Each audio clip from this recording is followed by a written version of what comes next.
하나님은 영이시니 예배하는 자가 영과 진리로 예배할지니라. 아멘.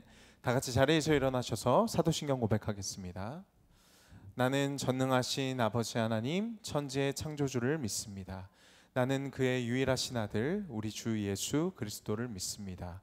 그는 성령으로 잉태되어 동정녀 마리아에게서 나시고 본디오 빌라도에게 고난을 받아 십자가에 못 박혀 죽으시고 장사된 지 사흘 만에 죽은 자 가운데서 다시 살아나셨으며 하늘에 오르시어 전능하신 아버지 하나님 우편에 앉아 계시다가 거기로부터 살아있는 자와 죽은 자를 심판하러 오십니다.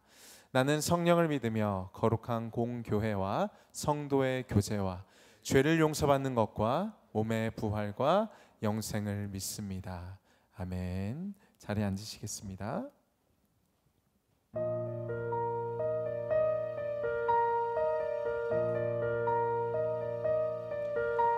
나의 사랑 너는 어여쁘고 참 귀하다. 어느 보석보다 귀하다. 내가 사랑스럽지 않을 때 너를 온전히 사랑하고 너와 함께하려 내가 왔노라.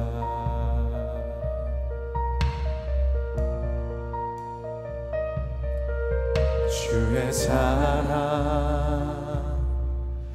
이 사랑은 결코 변치 않아.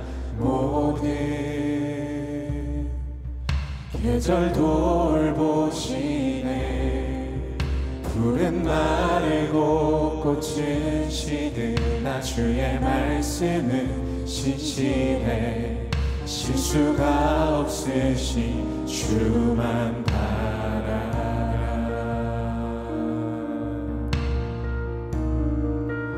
주님의 나라와 뜻이 나의 삶 속에 임하시며 주님 알기를 주만 보기를 소망해.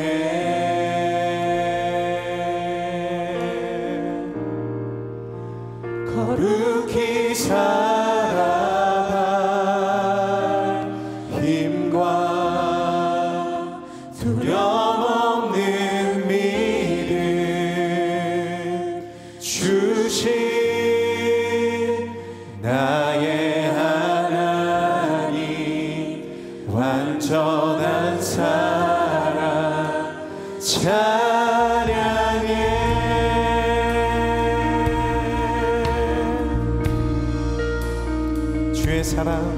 주의 사랑 이 사랑은 결코 변치 않아.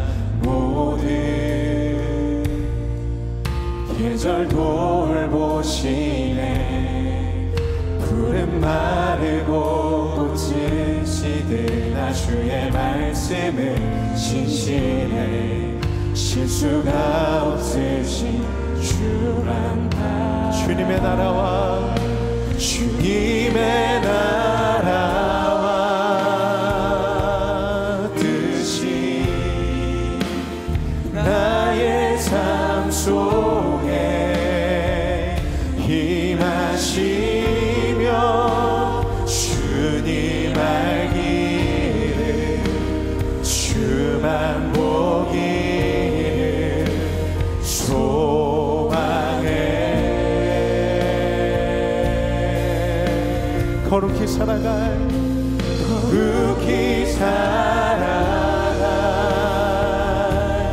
힘과 두려움 없는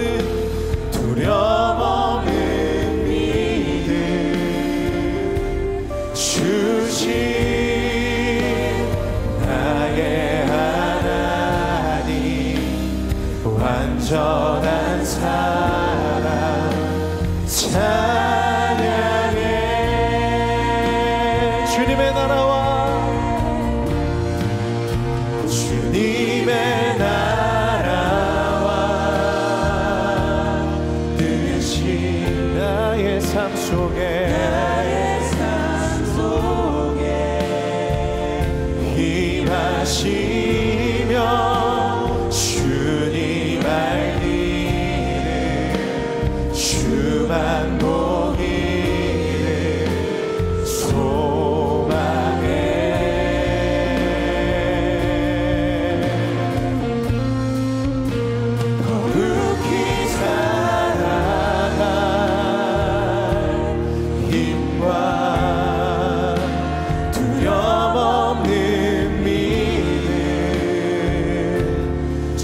주신 나의 하나님, 완전한 사랑 찬양해.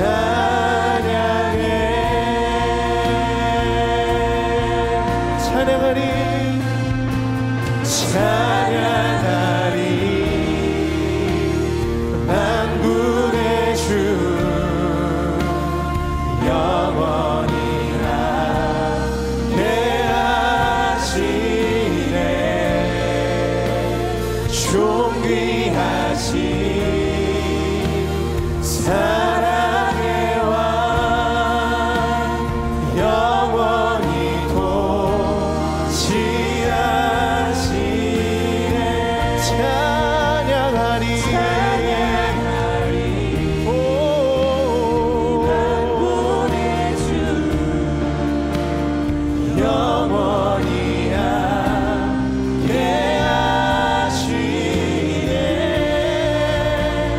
존귀하신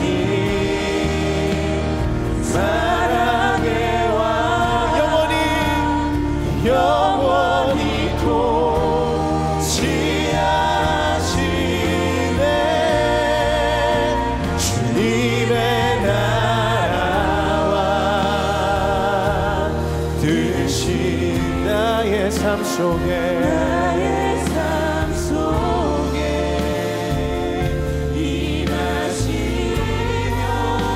주님 알기 주만 보기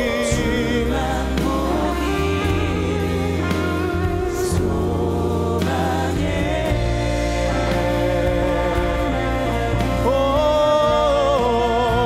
거룩히 살아가 힘과 두려움 없는 믿음 주신 나의 하나님, 완전한 사랑 찬양해. 거룩히 살아갈 거룩히 살아갈 힘과 두려움 없는 믿음 주신 나의 하나님, 완전한 사랑 찬양해.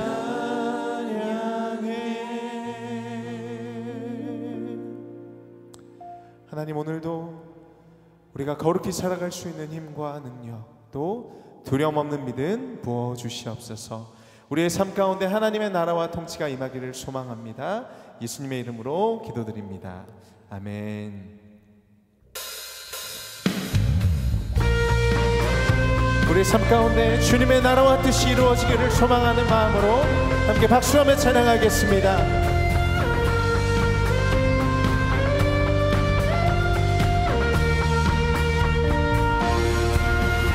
주가 통치하시고 다스리시는 나라, 주를 향한 찬양이 멈추지 않는, 고통과 아픔이 없는 하나님 나라.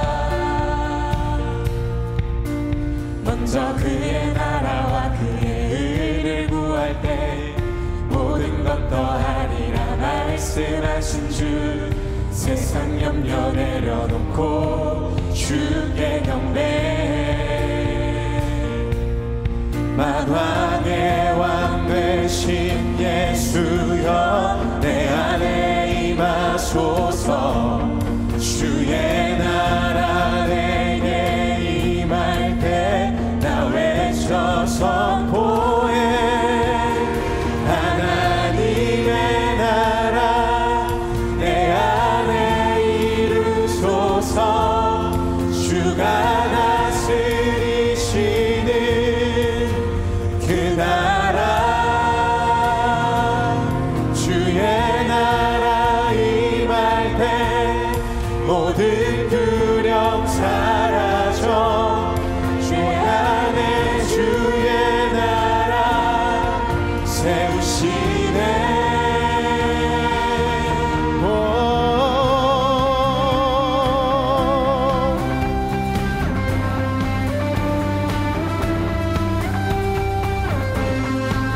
다시 한번 우리의 삶을 통치하시고 다스리시옵소서. 이렇게 찬양하며 나아갑니다. 주가 통치하시고 다스리시는 주를 향한 찬양이 멈추지 않는 고통과 아픔이 없는 하나님 나라. 먼저 그의 나라와 그의 의를 구할 때 모든 것 더하리라 말씀하신 주. 세상 염려 내려놓고 주께 경배해. 만왕의 왕 되신 예수여 내 안에 임하소서. 주의 나라 내게 나 외쳐 선포해. 하나님의 나라 내 안에 이루소서. 주가 다스리시는 그 나라. 주의 나라 임할 때 모든 두려움 사라져. 내 안에 주의 나라 세우시네. 하나님의 나라 하나님의 나라 내 안에 이루소서. 주가 다스리시는 그 나라. 주의 나라 임할 모든 두려움 사라져. 내 안에 주의 나라 세우시네. 우리 함께 선포하겠습니다. Your kingdom come, your will be done in our hearts, O God. Your kingdom come. Your kingdom come, your will be done in our heart, O God.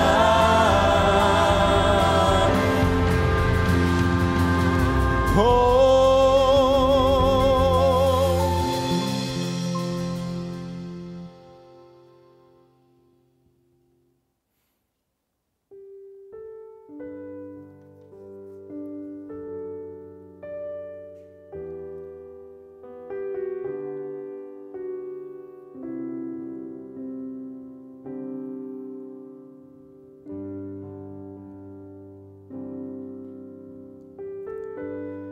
나의 눈 열어 주를 보게 하소서.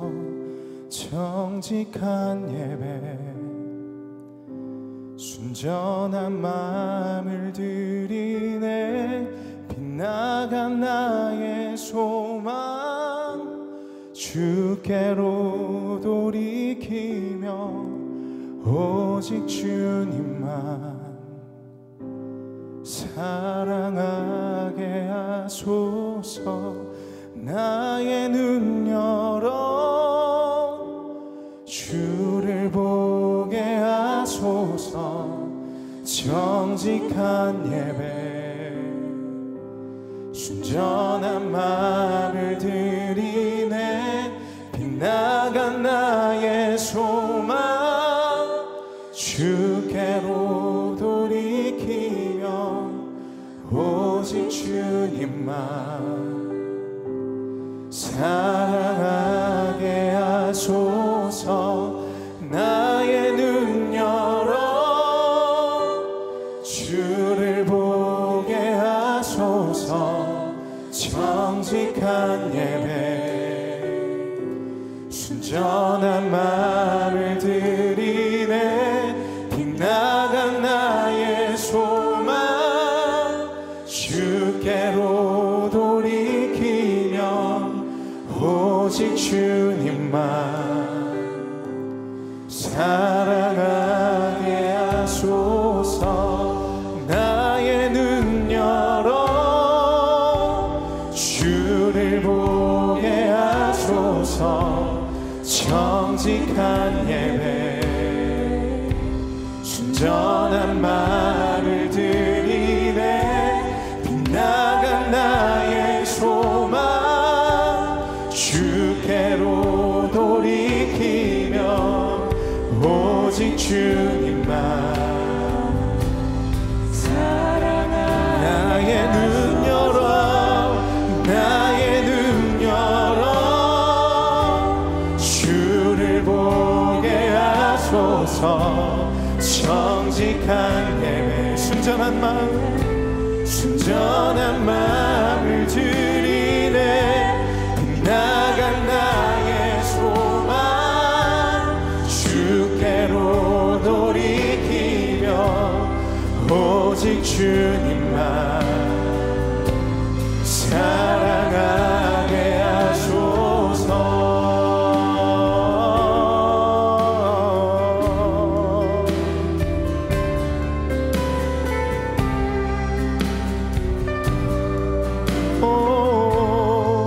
오직 주님만.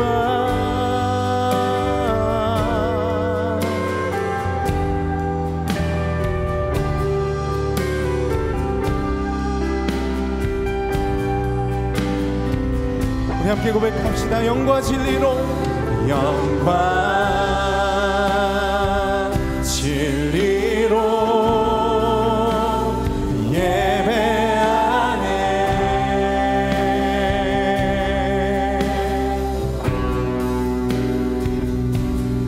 영과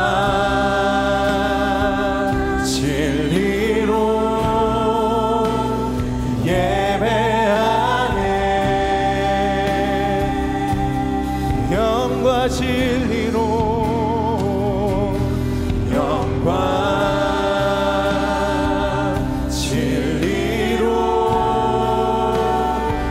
예배하네.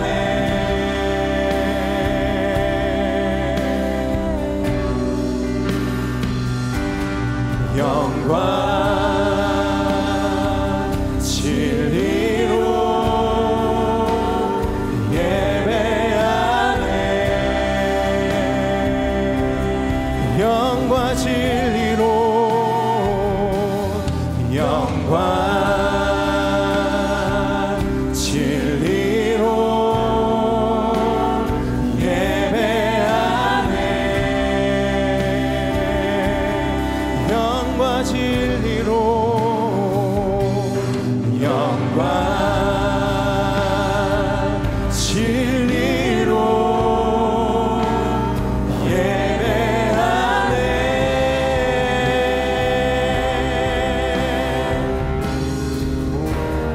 나의 눈 열어 나의 눈 열어 주를 보게 하소서. 정직한 예배 순전한 마음을 드리네.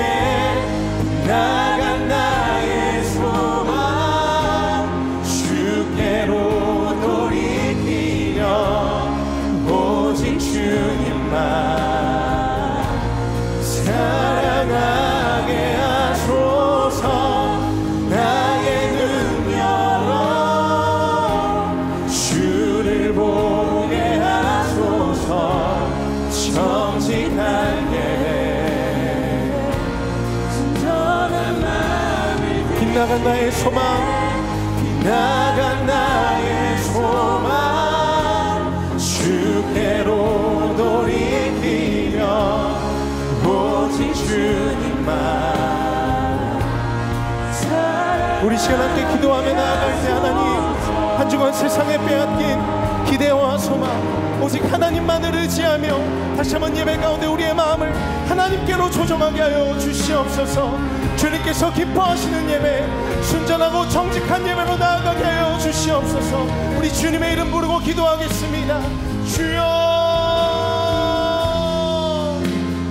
하나님 우리의 마음을 주님께로 돌이킵니다. 이 시간 우리의 마음의 눈을 열어주시고 다시 한번 주님 앞에 영과 진리로 예배하게 하여 주시옵소서.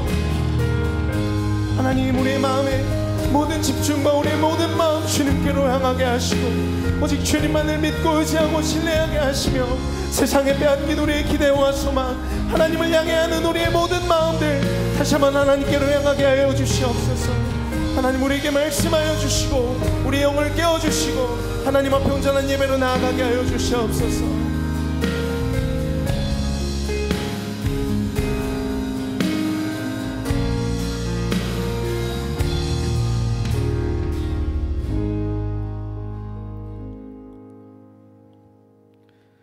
언제나 사랑이 많으신 하나님 아버지, 지난 한 주간도 저희를 지켜주시고 복된 주일 주님 앞에 나오게 하심에 감사드립니다. 성령님 이곳에 임재하시고 역사하셔서 정결한 마음으로 신령과 진정으로 예배하게 하옵소서. 하나님 아버지, 돌아보면 우리는 세상 속에서 여전히 우리의 생각과 판단으로 행하며 세상 것들을 취하려는 의지로 가득함이 있습니다. 하나님을 잊어버리고 하나님이 없는 삶을 살 때가 너무나 많습니다.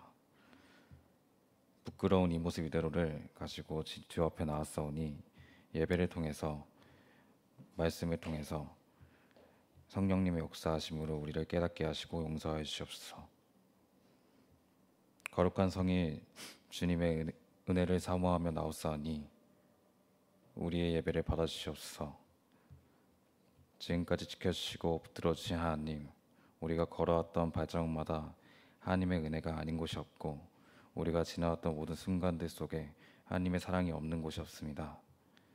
그 사랑으로 말미암아 절망이 변하여 희망이 되게 하시고 근심과 불안이 변하여 용기가 되게 하시고 미움이 변하여 사랑이 되게 하옵소서. 남은 올 한 해에도 저희들 삶 속에 말씀을 가까이 하고 기도를 생활화하여 하나님을 더 알게 하시고 하나님과 더 가까워지는 삶을 살게 하옵소서. 이 시간 말씀을 선포할 정은기 목사님에게 성령의 능력으로 함께하여 주시옵소서. 듣는 저희들에게는 열린 마음을 주셨고 말씀에 대한 목마름을 주시옵소서. 말씀을 깨닫게 하시며 겸손히 내 것으로 받아들이시고 순종하게 하시옵고 그 말씀에 새기고 세상에 나가 살아갈 때 매 순간마다 주의 말씀을 생각나게 하시며 주의 은혜로 늘 승리하게 하옵소서. 예배를 마치는 시간까지 하나님 홀로 영광 받아 주시옵고 이 모든 말씀 예수님의 이름으로 기도드립니다.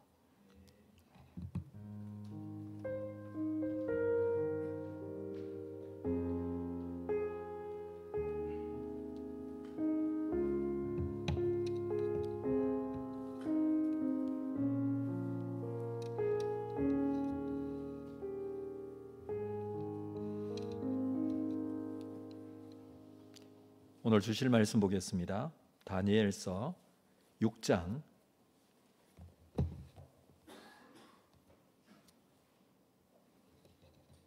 10절에서 15절 말씀입니다. 다니엘서 6장 10절에서 15절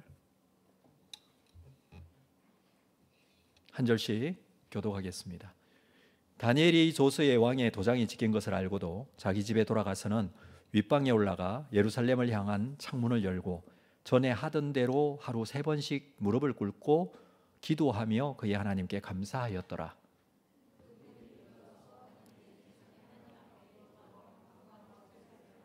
이에 그들이 나아가서 왕의 금령에 관하여 왕께 아뢰되 왕이여, 왕이 이미 금령의 왕의 도장을 찍어서 이제부터 30일 동안에는 누구든지 왕 외에 다른 신에게나 사람에게 구하면 사자굴에 던져 넣기로 하지 아니하였나이까 하니 왕이 대답하여 이르되 이 일이 확실하니 메대와 바사에 고치지 못하는 규례니라 하는지라.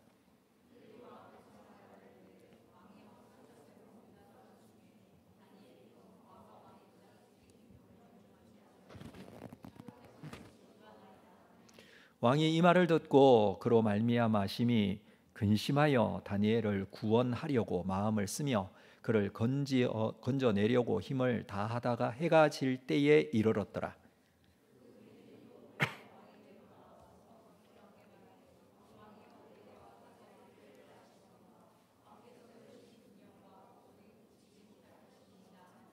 아멘. 준비하신 헌금 하나님께 드리겠습니다.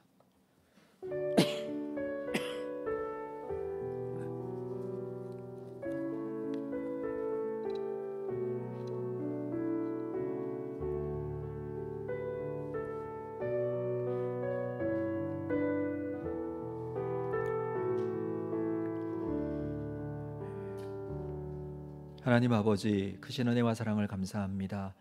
주의 은혜로 살게 하셨고 또 한 주간 믿음으로 살다가 주신 감사의 제목을 가지고 주님 앞에 예배하며 예물 드리게 하심을 감사합니다. 드려지는 예물 속에 신앙의 고백과 감사의 마음을 담아 하나님께서 주신 것인 줄 알고 주님께 올려드리는 신앙의 고백이 있습니다. 소득의 10분의 1을 구별한 11조 헌금, 선교 장학 후재 건축 헌금, 주일 헌금, 주님께서 현금을 통해서 역사하시고 인도해 가실 줄로 믿습니다. 주님께서 기쁘게 받아주시고 이 헌금이 사용되어지는 곳에 주의 뜻이 나타날 수 있도록 하나님 함께하여 주시옵소서. 우리는 하나님의 크신 은혜로 더 큰 은혜와 감사의 삶으로 이어질 수 있도록 인도하여 주시옵소서. 감사하고 예수님의 이름으로 기도합니다. 아멘. 교회 소식 주보에 있는 내용들을 여러분 확인해 주시고 특별히 좀 볼 것은 새생명 축제가 다음 주에 있습니다. 이번 주에는 초대장을 전달하고 다음 주일 초대에 약속하기입니다. 그리고 한 주간 동안 특별 기도회가 있습니다. 특별 새벽 기도회, 특별 금요 기도회, 그리고 릴레이 기도회가 있습니다. 기도하는 것은 하나님의 뜻을 구하는 가장 적극적인 방법인데 여러분 함께 동참해 주시기를 바랍니다. 릴레이 기도회는 빈칸에 여러분 이름을 적어주시면 그 기도의 시간에 맞춰서 나와서 우리 준 기도의 제목, 전도 대상자들을 놓고 또 새생명 축제를 위해서 또 자기 자신을 위해서 기도하는 그런 시간입니다. 함께 참여해 주시기를 바라고요. 릴레이 기도회는 우리 중보기도실, 지금 성가대실로 같이 쓰고 있는 3층 2교육실입니다.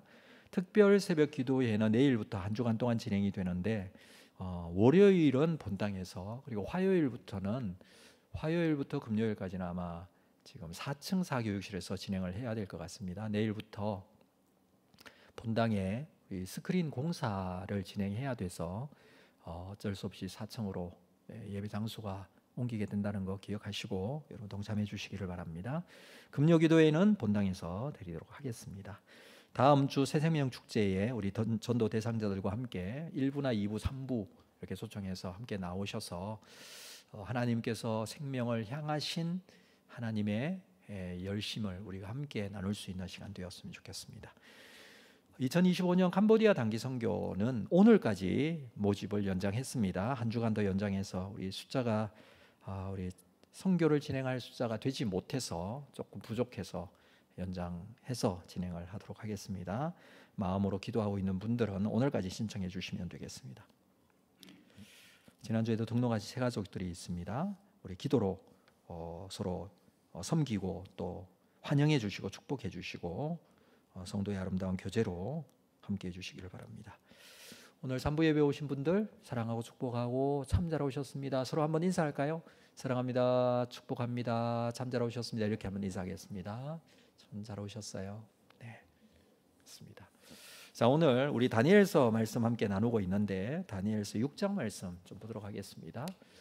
매 장마다 2번의 시간에 걸쳐서 말씀을 나누어 왔습니다. 1장, 2장, 3장, 4장, 5장까지 다 앞에 전개되어지는 내용들 1시간, 뒤에 결말이 이루어지는 부분 1시간 이렇게 해서 오늘은 6장 먼저 주어지게 되는 이 사건이 일어나게 되는 전개되어지는 내용들을 함께 보도록 하겠습니다. 제목은 올무에 빠진 다니엘입니다.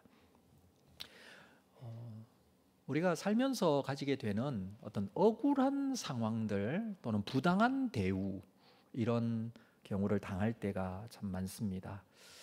그래서 참 우리가 참 많이 흥분하고 좀 마음에 울분이 터져 나오거나 마음이 상하거나 하는 때가 있죠. 부당한 대우를 당할 때이죠. 어찌 나에게 이런 일이 일어날 수 있을까라고 할 정도로 생각해 보면 참 부당한 대우를 당한 분이 최고의 부당한 대우를 당한 분이 있으시죠. 예수님이 부당한 대우를 당하지 않았을까 이렇게 생각합니다. 배신도 당하고 그 죄목으로 인해서 십자가형을 언도받는 것 자체가 너무 부당한 일이었죠. 너무 억울한 일이죠. 이제 그렇게 되지 말았어야 될 일이죠. 근데 그런 일들이 우리에게도 뭐 크건 작건 이루어질 수 있겠다라는 생각을 하게 됩니다. 그럴 때마다 우리는 흥분하면서 그 부분에 대해서 반응을 보이는 경우들이 많이 있습니다. 자, 오늘 본문의 내용은 다니엘이 당한 부당한 일입니다.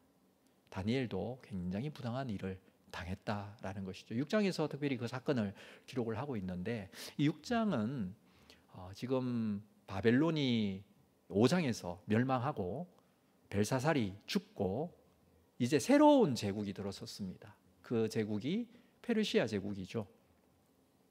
이 페르시아 제국의 처음 시작은 페르시아 메디아 연합 제국이었습니다. 오늘 본문에 등장하는 왕이 있죠. 다리오 왕이라고 합니다. 이 다리오라는 왕 이름이 성경 여러 군데 나오고 실제적으로 역사 속에서 여러 명의 다리오들이 있었습니다만은, 오늘 본문에 나오는 이 다리오가 누군지에 대해서는 정확하게 해석하기는 쉽지 않습니다.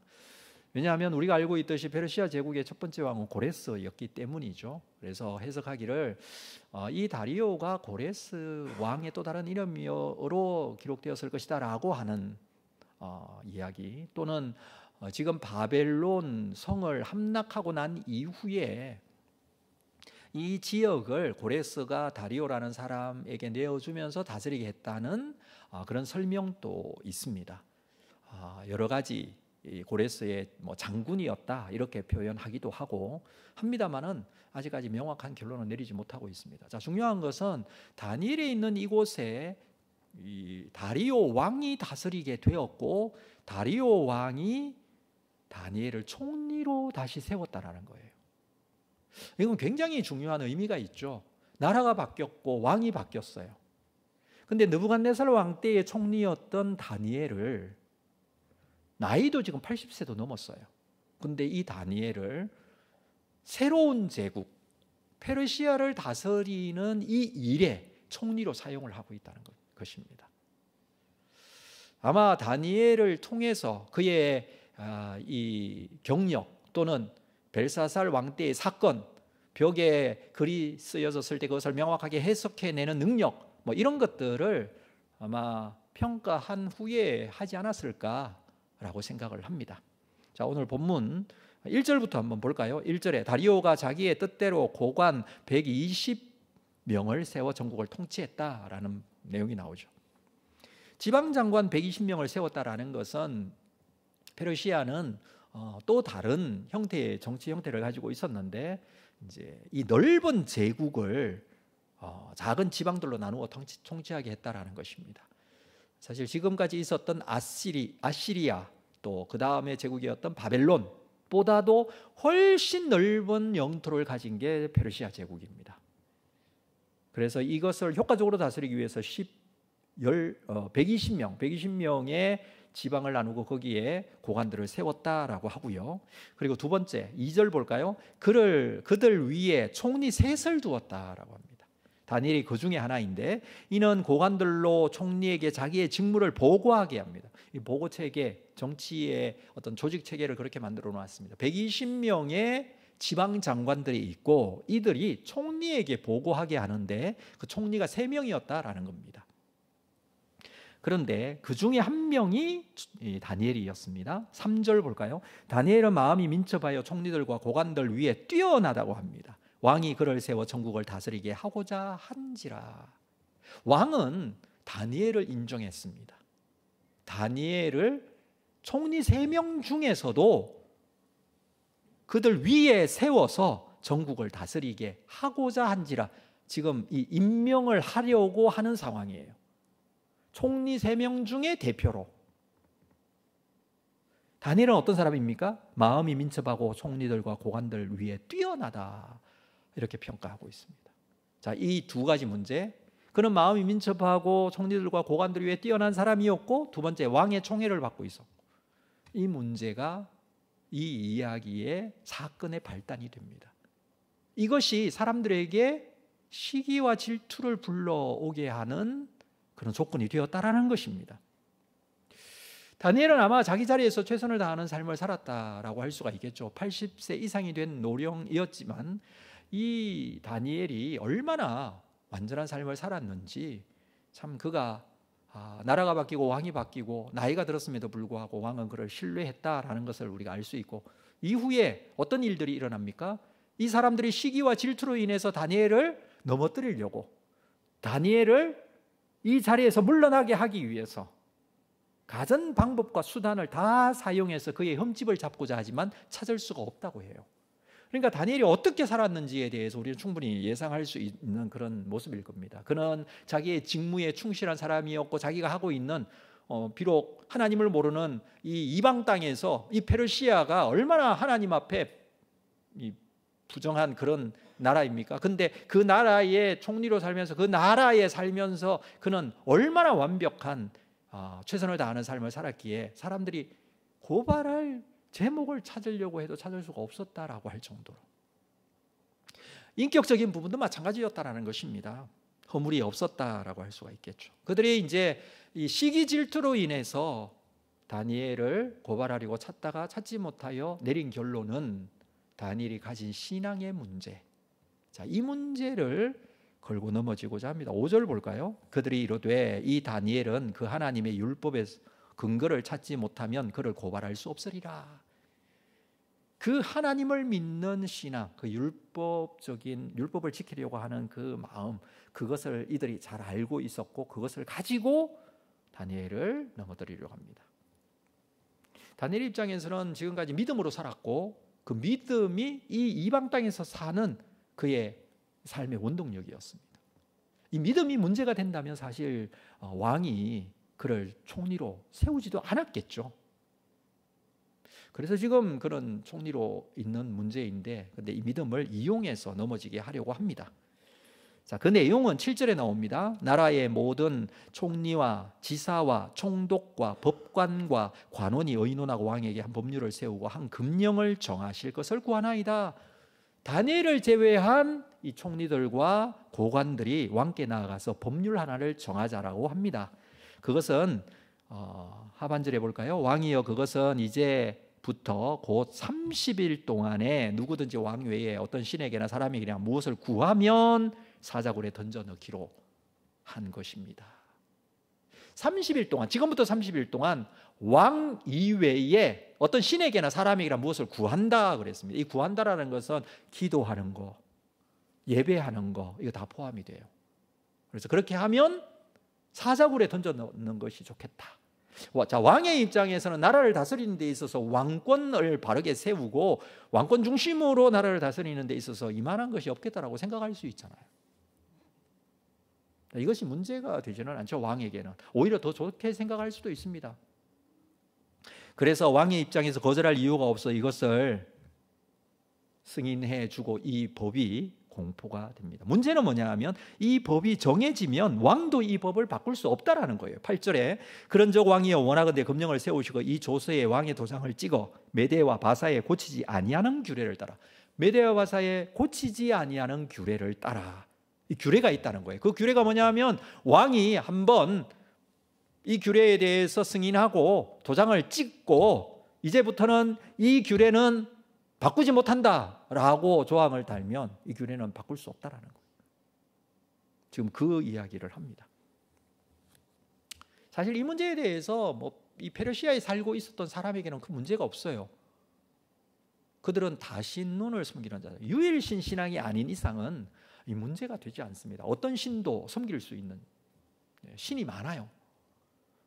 이 바벨론 지역뿐만 아니라 지중해 연안에 있던 애굽이라든지 로마라든지 헬라 지역까지도 마찬가지로 다신론들이었어요. 그래서 이럴 때는 이런 신이 있고 저럴 때는 저런 신이 있고, 우리가 출애굽기에 보면 10가지 재앙이 임할 때에도 하나님께서 이 애굽이 섬기는 신들을 심판하셨다 그런 표현이 나오는데 많은 신을 섬겼어요. 태양신뿐만 아니라 그 장소, 나일강에도 신이 있고 땅에도 신이 있고 농사에도 신이 있고 병에도 신이 있고 모든 곳에 신이 있다고 생각해요. 그래서 이 신을 섬기고 또 이 신을 섬기고 마찬가지예요. 이들이 오늘은 이 신을 섬기고 내일은 저 신을 섬기고, 그리고 왕이 지금 명령을 내리잖아요. 그러면 한 달 동안 왕을 섬기고, 왕을 신처럼 섬길 수 있는 이유가 바로 그 이유예요. 모든 것을 신으로 섬길 수 있으니까 불편하지 않습니다. 근데 문제는 누가 문제냐면 이스라엘 사람들이 문제예요. 하나님만 섬기니까, 하나님만 예배하니까 그리고 그 중에서도 누가 문제예요? 다니엘이 문제예요. 지금 이 사람들, 고발하는 사람들은 이스라엘 백성에게 관심이 있는 게 아니라 다니엘 한 사람에게 관심이 있습니다. 다니엘 한 사람을 넘어뜨리게 하고자 이 법령을 정하게 합니다. 그리고 다니엘을 지켜봅니다. 다니엘이 이 법을 어기느냐 어기지 않느냐를 지켜봅니다. 계속해서 지켜봅니다. 올무에 빠뜨리기 위해서 지켜봅니다. 얼마나 사악한 사람들인지 모릅니다. 여러분, 우리가 신앙생활을 해나가면서 두 종류의 사람이 있습니다. 사람들을 지켜보는 사람이 있고 하나님을 바라보는 사람이 있습니다. 사람을 지켜보면서 사람에 대한 판단과 사람에 대한 비평과 사람에 대한 정죄감을 가지고 사는 사람이 있고요. 두 번째로 하나님을 바라보고 하나님의 뜻대로 순종하고 사는 사람이 있어요. 하나님을 보는 사람은 사람들을 바라보고 정죄하기보다 먼저 사랑해. 하나님께서는 사랑의 하나님이시고 우리를 사랑해 주신 것이 하나님께 충만하게 있기 때문에 사람을 볼 때에도 사랑의 마음으로 볼 수밖에 없어요. 그런데 이 사람들은 지금 다니엘에 뭘 보려고 그래요? 문제점을 찾으려고. 그래서 지켜보고 있는 거예요. 다니엘은 누구를 보느냐? 그게 중요하잖아요. 이들은 다니엘을 보면서 다니엘의 문제점을 찾지만 다니엘은 이 상황에서 이들을 볼까요? 하나님을 볼까요? 이게 문제잖아요. 오늘 본문은 뭐라고 말합니까? 자, 볼까요? 10절 말씀 보겠습니다. 10절. 오늘 본문 10절 같이 읽을까요? 시작. 다니엘이 이 조서에 왕의 도장이 찍힌 것을 알고도 자기 집에 돌아가서는 윗방에 올라가 예루살렘을 향한 창문을 열고 전에 하던 대로 하루 3번씩 무릎을 꿇고 기도하며 그의 하나님께 감사하였더라. 자, 이 본문을 보면 다니엘은 왕의 조서에 도장이 찍혔다. 이건 이 도장이 찍혔다라는 것은 이 법률이 반포가 되었다는 거예요. 그러면 이거는 고치지 못한다는 것이죠. 그래서 다른 신에게나 사람에게 구하고 절하고 뭐 예배하고 기도하고 이러면 어떻게 한다고요? 사자굴에 던져봅니다. 자, 그게 시행이 됐어요. 도장이 찍었으니까 시행이 됐어요. 그걸 알고도 자기 집에 와서는 평소에 하던 대로 하루 3번씩 기도했는데 그 하던 대로 3번씩 기도했다라는 거예요.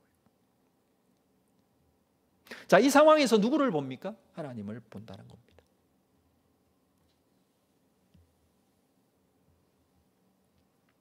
본문을 좀 뜯어서 조목조목 좀 봤으면 좋겠는데, 첫 번째는 왕의 도장이 찍힌 것을 알았지만 전에 하던 대로 기도했는데 그 기도는 하루 3번씩 하는 기도였다라고 합니다. 3번 기도했어요. 3번 기도하는 게 법이 3번 기도해야 되고 3번 기도 안 하면 지옥 가고 그런 건 아니에요. 근데 경건한 유대인들이 주로 이렇게 했다고 합니다. 다윗도 하루 3번 기도했다라고 고백을 하고 있는 게 시편 55편에 나오는데 16, 17절을 읽어드립니다. 나는 하나님께 부르짖으리니 여호와께서 나를 구원하시리로다. 17절 저녁과 아침과 정오에 내가 근심하여 탄식하리니 여호와께서 내 소리를 들으시리로다. 저녁과 아침과 정오에. 표현이 재밌죠. 왜 저녁부터? 보통 우리는 아침, 점심, 저녁 이렇게 말하는데 저녁부터 말해요. 유대인들의 그 하루의 시작은 언제부터입니까? 해질 때. 해가 지면 하루가 끝, 새로운 날 시작. 그래서 저녁이 처음이에요. 여기서 표현이 그렇잖아요. 저녁 먼저 나오고 아침, 그 다음에 맞죠? 그 다음에 정오. 이렇게 하나님께 나아가서 기도했다라고 표현을 하고 있습니다.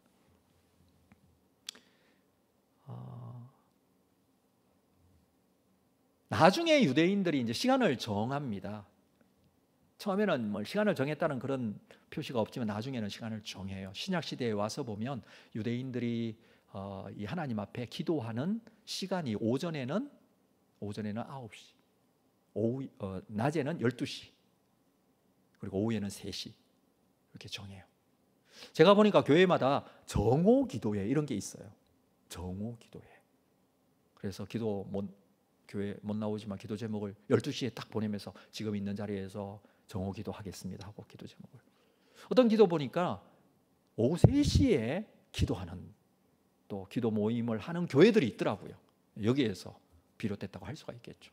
사도행전 3장에 보면 베드로와 요한이 성전에 제9시에 기도하러 가는 시간이 있었습니다. 성전 미문이라는 성전 앞에 있는 안전뱅이를 고쳐주는 사건이 있었던 그때에 제9시라는 것은 오후 3시를 말해요. 오후 3시에 성전에 기도하러 갔다는 이게 일상이었다라는 것을 보게 되죠. 지금 다니엘도 아마 하나님께 정해서 시간을 그렇게 기도했던 것으로 보여져요. 그것은 하나의 자기 삶에 반복되어지는 모습이었습니다. 그런데 기도할 때에 어떻게 기도했는지를 본문에 보면 예루살렘을 향한 창문을 열고 기도했다. 이 표현을 하고 있어요. 예루살렘을 향한 창문을 열었던 것은 언제부터 시작이 되었냐 하면 솔로몬의 기도로부터 시작이 됩니다. 솔로몬이 성전을 건축하고 나서 헌당식 할 때에 드렸던 기도문이 열왕기상 8장에 나와요. 열왕기상 8장 48절에 보면 이렇게 그는 기도합니다. 자기를 사로잡아간 적국의 땅에서 온 마음과 온 뜻으로 주께 돌아와서 주께서 그들의 조상들에게 주신 땅 곧 주께서 택하신 성읍과 내가 주의 이름을 위하여 건축한 성전 있는 쪽을 향하여 주께 기도하거든. 성전을 지어놓고 이 성전을 향하여 기도하거든, 그 뜻이에요. 어디 있든지, 사로잡아간 적국의 땅에 있든지 성전을 향하여 기도하거든. 49절 주는 계신 곳 하늘에서 그들의 기도와 간구를 들으시고 그들의 일을 돌아보시오며 50절 주께 범죄한 백성을 용서하시고 주께 범한 그 모든 허물을 사하시고 그들을 사로잡아 간 자 앞에서 그들로 불쌍히 여김을 얻게 하사 그 사람들로 그들을 불쌍히 여기게 하옵소서. 솔로몬이 기도한 내용이에요. 물론 다니엘 시대에는 성전은 이미 부서지고 없어요. 근데 다니엘은 이 성전 다시 하나님께서 회복하실 줄로 믿고 이 솔로몬이 기도했던 그 내용처럼 예루살렘을 향하여 창문을 열고 기도합니다. 이건 하나님을 향한다라는 의미예요. 이 방향을 가진다는, 하나님 어디 계십니까? 자, 하나님 계신 곳으로 향하여 우리 기도합시다. 제가 청년부를 담당할 때에 우리 청년들을 데리고 산에 가서 수련회를 할 때에 산꼭대기에 올라가서 기도회를 했던 적이 있는데, 자, 하나님을 향하여 우리 방향을 잡고 섭시다 했더니 뭐 자기 각각대로, 어떤 사람은 이쪽으로, 어떤 사람은 이쪽, 하늘 보고 땅 보고 뭐 이렇게 너무 다양하더라고요. 하나님 어디든지 계시잖아요. 그래서 기도했던 적이 있는데, 여러분 이 정한다는 게 중요한데 다니엘은 예루살렘을 향하는 방향, 바벨론에서는 서쪽 방향이겠죠. 그렇죠? 서쪽 방향으로, 서쪽을 향해서 창문을 열었어요. 그리고 이 마음으로 하나님 앞에 기도했다라는 것입니다. 이 솔로몬의 기도 후에 모든 디아스포라 유대인들은 예루살렘을 향하여 기도하게 된 것이죠. 다니엘은 창문을 열었습니다. 그리고 무릎을 꿇었습니다. 그리고 하나님을 기도합니다. 지금 상황은 다 알고 있습니다. 지금 어떤 상황인지 알고 있어요. 이 기도하면 혹시 나를 지켜보고 있는 자가 고발할 수도 있고 그것 때문에 문제가 될 수도 있다라는 건 너무나 다 알고 있습니다. 사실 굳이 이렇게 해야 될까를 우리가 생각해 볼 수 있어요. 다니엘이 꼭 이렇게 행동해야 되나? 굳이 이렇게 해야 될까요? 여러분 한번 생각해 보십시오. 한 달 동안만 안 하면 되잖아요. 기도 좀 참으면 되지 않나요? 한 달 동안 안 하면 문제가 안 생기잖아요. 한 달이라고 그랬으니까. 아니면 그냥 골방 같은 데 들어가서 아무도 안 보이는데 문 걸어 잠그고 해도 되잖아요. 그것도 힘들면 그냥 마음으로 해도 되지 않나요? 마음으로. 그래서 우리는 이럴 때 쓰는 표현이 있죠. 굳이 그렇게 해야 될까? 신앙생활을 할 때 굳이 그렇게 해야 돼요? 뭐 굳이 릴레이 기도해, 굳이 특별 새벽 기도해, 할 거 많습니다. 굳이라는 것을 사용하면 굳이 그렇게 해야 될까? 이렇게 생각할 수 있어요. 마음이 중요하다라는 생각을 많이 합니다. 마음으로만 하면 되지 않아요. 우리가 사람들 앞에서 생활하면서 신앙생활하고 이렇게 하면서 많은 사람들이 있을 때 제일 좀 그런 게 실제적으로 와닿는 시간이 식사하기 전에 우리 믿는 사람들은 이렇게 하나님 앞에 감사기도 하고 하는데 여러 명 같이 있거나 뭐 사람들 보는 데서 그거 하기 조금 그런 적이 있을 수 있겠죠. 그러면 또 굳이 뭐 그렇게 해야 될까? 그냥 속으로 기도하면 되지. 하나님 속으로 기도해도 다 들으시는데, 내 형편과 상황 다 아시는데 굳이 뭐, 그죠? 우리 행동에 있어서 이런 부분들 굉장히 많은 것 같아요.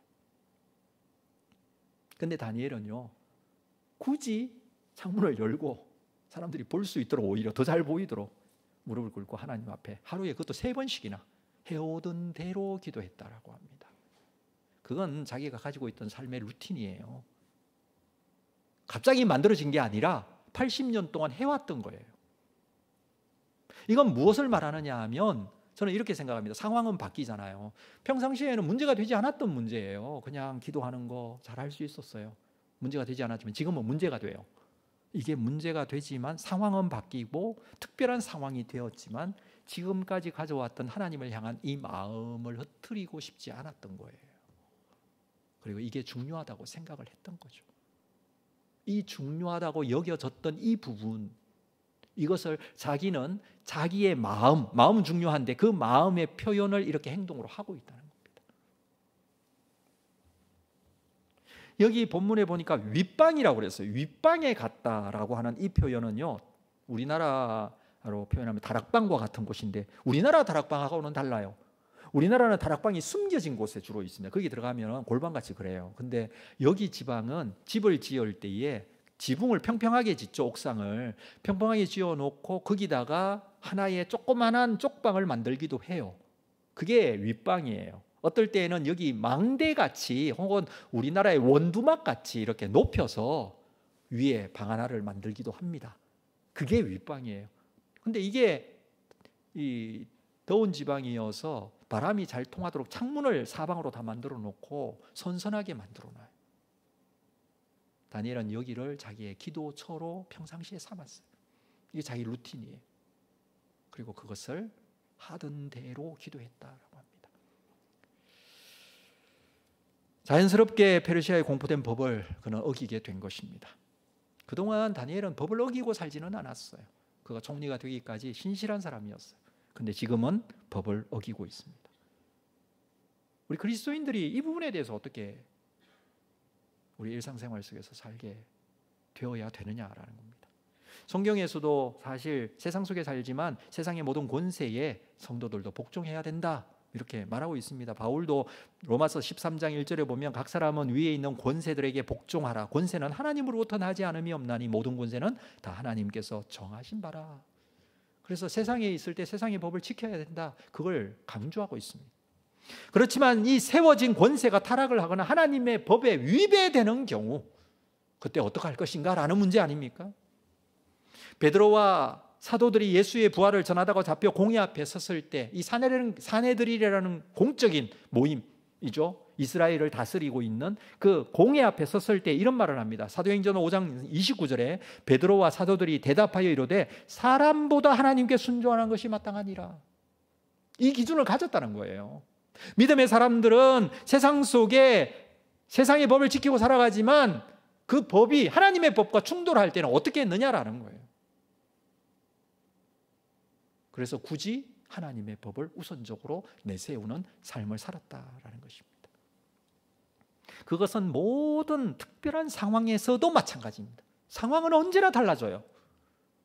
상황은 많이 바뀌잖아요. 그러나 그 모든 상황에서 똑같은 삶의 기준을 가졌다는 것이죠. 여러분 출애굽기 1장에 보면 바로가 불어나는 이스라엘 민족 때문에 그 사내 아이들을 다 죽이라고 명령을 합니다. 특별히 히브리 산파들을 향해서 명령하죠. 히브리 산파들이 어떻게 합니까? 그 사내 아이들을 죽이지 않습니다. 그럼 법을 어기는 거예요. 바로의 명령을 어기는 거예요. 어기면서까지 죽이지 않습니다. 왜? 하나님의 법이 우선이기 때문에. 그래서 1장에서는 이 산파들에게 하나님께서 복을 주셨다라는 표현이 나와요. 이스라엘이 가나안 땅에 들어가서 정복할 때 첫 번째 만났는 성이 여리고잖아요. 여리고에 살고 있었던 라합이라는 사람이 있었어요. 기생 라합. 근데 그 기생 라합이 이스라엘의 정탐꾼들이 왔을 때 그들을 숨겨주고 그가 살고 있는 이 여리고에게는 거짓말을 해요. 법을 어기는 거예요. 무슨 법이 우선이기 때문에 이 기생 라합의 고백을 자세히 보면 하나님이 우선이다라는 것을 말해요.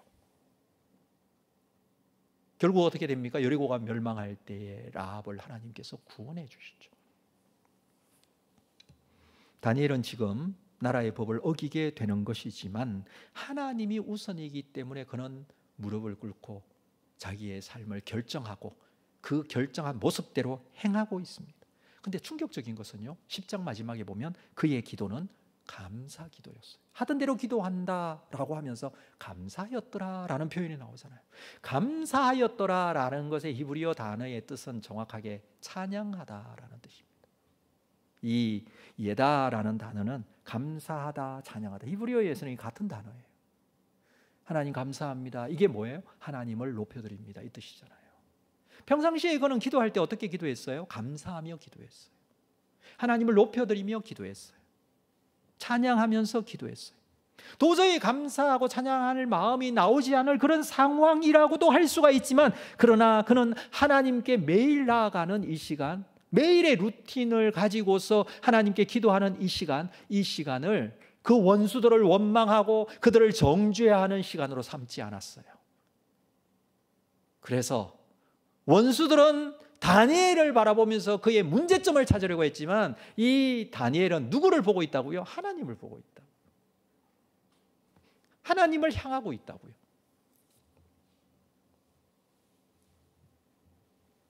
다니엘을 함정에 빠지기를 기다렸던 자들이 이 기도하는 것을 보고 왕을 찾아갑니다.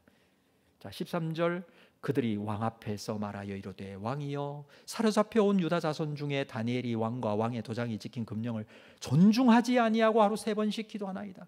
저는 이 내용을 보면서 어떻게 말하느냐에 따라서 뉘앙스가 너무 다른 것 같다는 생각이 들어요. 그냥 다니엘이 이런 기도를 지금 하고 있는데 문제가 안 됩니까? 이렇게 말하지 않아요. 앞에서부터 무슨 말을 하느냐면, 왕이여, 사로잡혀 온 유다 자손 중에, 지금 다니엘이 여기 이 나라에 살게 된 지가 60년이 훨씬 넘었어요. 60년이 훨씬 넘었어요. 근데 그 이야기를 또 해요.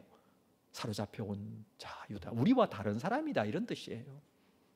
그리고 왕과 왕의 도장이 찍힌 금령을 존중한, 이거는 왕을 멸시했다는 거예요. 그리고 결정적으로 하루 3번씩 기도합니다. 하루 3번씩 기도하는 것은 문제가 되지 않지만 앞에 있는 2가지는 그들에게 문제가 되었던 것입니다. 14절에 왕이 이 말을 듣고 그로 말미암아 근심합니다. 왜냐하면 왕은 이렇게까지 하고 싶지 않았어요.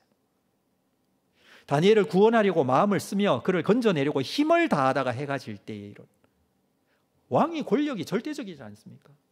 그럼에도 불구하고 공격하는 자들의 계략에 왕 또한 빠졌어요. 여러분, 오늘 제목이 올무에 빠진 다니엘이에요. 그와 더불어 왕도 올무에 빠진 거예요. 왕은 어쩔 수 없이 다니엘을 사자굴에 던지라고 합니다. 정말 다니엘은 사자굴에 던져집니다.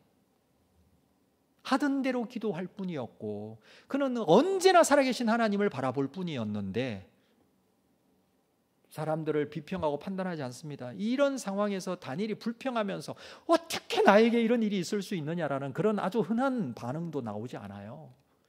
하나님, 나에게 이런 일이 왜 일어납니까? 이 질문도 하지 않아요.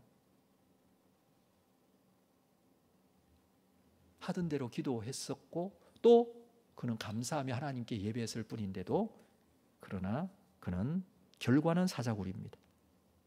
그렇지만 우리가 다음에 시간에 이 본문을 또 보아야 되겠습니다만은, 그러나 하나님은 살아계십니다. 여러분, 다니엘이 사자굴에 들어갔어도 하나님은 살아계십니다. 우리는 어떻습니까? 불문불에 던져지거나 사자굴에 던져지거나 하면 하나님이 살아계시지 않는 거 아닙니까? 이렇게 질문할 수도 있는데, 사실은 그럼에도 불구하고 하나님은 살아계세요. 이 사실에 대한 믿음을 우리가 처음부터 끝까지 마음으로 정하고 믿을 수 있었으면 좋겠습니다. 상황에 따라서 이 믿음이 변하는 것이라면 그건 하나님을 제대로 믿지 못하는 것이죠. 왜냐하면 하나님은 변하시는 분이 아니거든요. 갑자기 존재하시다가 갑자기 어려워지면 없어졌다가 그런 하나님이세요? 그렇지 않아요. 하나님은 늘 우리와 함께 하시는 분이에요. 사자굴에도 함께 하시고 불모불에도 함께 하시고 우리의 형편과 상황에서 함께 하십니다. 이것에 대한 믿음이 있었기 때문에 다니엘은 그 상황에서도 하던 대로 기도할 수 있었습니다. 말씀을 마무리하겠습니다. 우리의 삶은 어떻습니까? 우리가 사는 세상에서도 언제나 세상의 법이 있고 원칙이 있어요. 우리는 그 원칙과 세상의 법 안에서 살고 있어요. 근데 문제는 그것이 하나님의 법과 충돌할 때가 반드시 찾아온다는 것입니다. 다니엘도 마찬가지였지만 우리에게도 이것을 결정해야 될 때가 찾아와요. 하나님의 뜻대로 결정할 것인가, 아니면 세상이 원하는 세상적인 방법으로 결정할 것인가. 이게 서로 맞지 않을 때는 문제가 되지 않는데, 이게 두 가지가 동시에 주어지게 될 때 결정해야 될 때가 딱 온다는 것이죠. 그럴 때 하나님이 우선인가 아니면 세상이 우선인가. 자, 이거는 어디서부터 출발이 되어지냐면 내가 평상시에 누구를 보고 있느냐에서부터 출발이 되어져요. 사람을 보고 있는가 하나님을 보고 있는가라는 겁니다. 여러분, 우리의 눈앞에 보이는 건 다 사람이고 우리의 눈앞에 보이는 건 다 우리의 상황과 형편이에요. 그렇지만 우리는 우리의 마음을 열어 하나님을 볼 수 있어야 돼요. 하나님을 바라보면 문제는 해결이 되어집니다. 신실하신 하나님이시고 함께 하시는 하나님이기 때문에 문제가 해결되어집니다. 우리가 알아야 될 것은 이 대적들처럼 다니엘을 대적들이 공격하고 올무에 빠뜨리고 하는 이런 상황들이 우리에게 언제나 주어질 수 있다는 것이죠. 어떻게 내게 이런 일이 있을 수 있냐 하며 한탄할 것이 아니라 오히려 우리의 삶의 모습은 우리의 루틴, 하던 대로 기도하였던 다니엘처럼 평상시에 우리가 이것을 만들어 놔야 합니다. 그럴 때 하나님께서 내 시야에 어려운 가운데서도 내 눈에 하나님이 들어오고 하나님을 바라볼 수 있는 그런 믿음의 사람이 된다는 것이죠. 평상시에 삶의 루틴은 감사하며 찬양하며 하나님께 나아갔던 다니엘, 그 모습을 우리는 닮아갈 수 있습니다. 모든 상황 속에서 살아계신 하나님을 인정하고 감사하는 여러분들의 삶이 될 수 있기를 주의 이름으로 축복합니다. 우리 자리에서 다 일어나시겠습니다. 우리 말씀 생각하시면서 이 찬양 드릴까요? 모든 상황 속에서 주를 찬양할지라.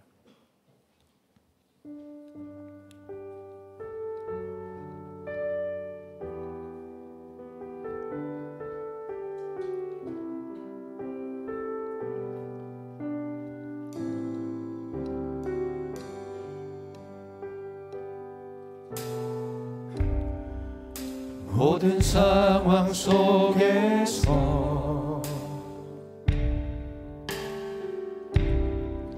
주를 찬양할지라.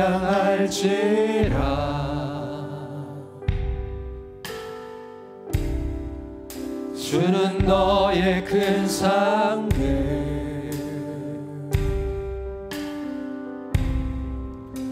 큰 도움이시라. 주의 얼굴 구할 때, 주의 얼굴 구할 때, 주의 영을 부으사, 주의 영을 부으사,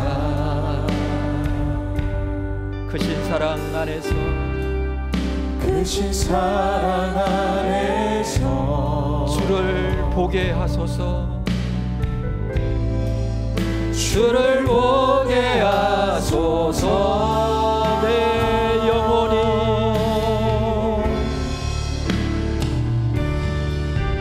내 영혼이 확정되고 확정되어 싸우니 믿음에 눈들어 주를 바라봅니다. 내 영혼이 확정되고 확정되어 싸우니 믿음에 눈들어 주를 바라봅니다. 주를 찬양할 때, 주를 찬양할 때 주의 나라 이미 임했네. 주의 영원한 나라 주 보게 하소서. 내 영혼이 확정되고 확정되어 싸우니 믿음에 눈들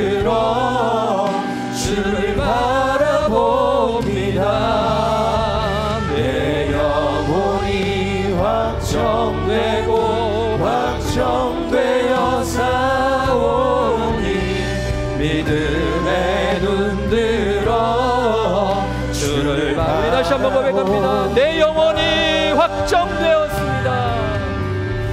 내 영혼이 확정되고 확정되어 사오니 믿음에 눈들어 주를 바라봅니다.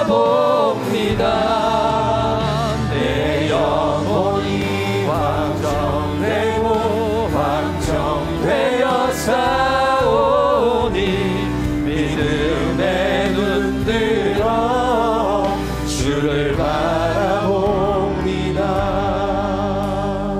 우리 다시 한번 말씀을 생각하시면서 함께 기도하고 세상으로 나아가겠습니다.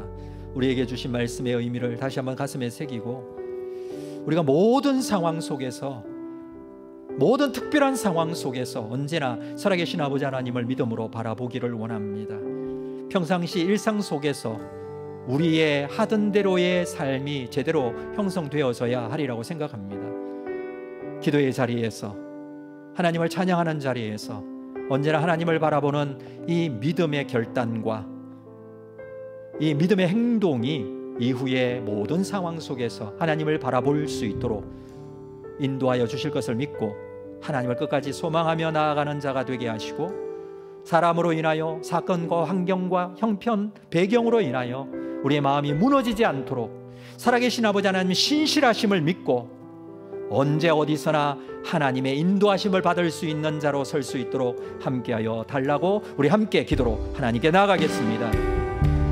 거룩하신 아버지 하나님이 오늘도 주신 이 말씀은 주님 앞에 거룩하게 세워지게 됨을 믿습니다.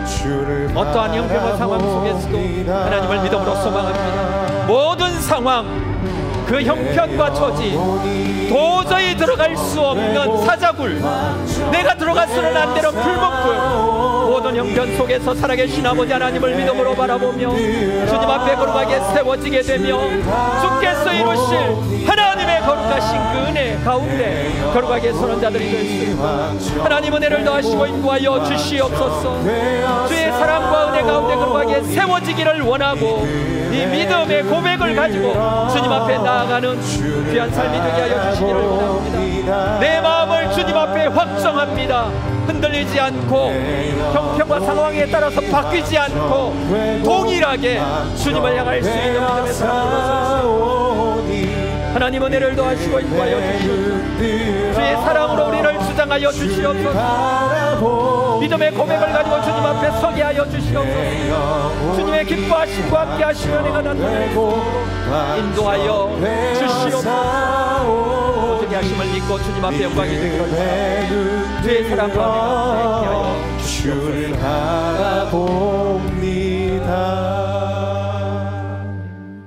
지금은 우리 주 예수 그리스도의 은혜와 하나님 아버지의 크신 사랑하심과 성령님의 교통위로 함께 역사하심이 오늘도 믿음으로 결단하고 주님 앞에 간구하고 주님을 바라보고 보아야 할 것이 많은 세상 속에서도 언제나 살아계신 아버지 하나님 우선적으로 우리의 삶을 정하고 그 삶을 우리에게 주신 귀한 은혜가 힘이 되고 능력이 되어 믿음으로 승리하며 살기를 소망하는 우리 모든 성도들 심령 위에 지금으로부터 영원토록 함께 있을지어다. 아멘.